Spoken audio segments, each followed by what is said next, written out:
अस्सलाम वालेकुम नाज़रीन, मैं हूँ सलवा हसनैन। आप देख रहे हैं सूर्या न्यूज। आइए नजर डालते हैं आज की अहम खबरों पर। कराची चेयरमैन कोरंगी टाउन मोहम्मद नईम शेख की सर सदारत रिकवरी अफसरान का इजलास मुनक्किद हुआ। इजलास में town municipal commissioner Uzair Rahman तन्यू, UC8 के चेयरमैन अहमद रजा और दीगर महकमा जाती अफसरान भी मौजूद थे। इजलास में अवामी खदमात और बल्दियाती सहूलियात की फराहमी के साथ साथ टैक्स नेट को मजीद फाल करने की अशद ज़रूरत है। इस सिलसिले में तमाम महकमों को आपस में कोऑर्डिनेशन की ज़रूरत पर जोर दिया गया।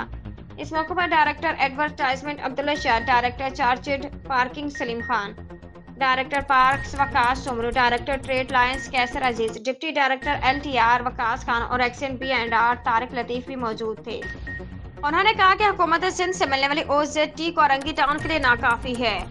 कोरंगी टाउन में तरक्याती कामों के लिए इस तरक्याती सफर को जारी रखने के लिए आप सबका मिलजुल कर काम करना बहुत जरूरी है। कोरंगी टाउन के चेयरमैन मोहम्मद नईम शेख ने रिकवरी की मौजूदा सूरत हाल को गैर तसल्ली बख्श करार देते हुए कहा कि इसमें बेहतरी लाने की जरूरत है।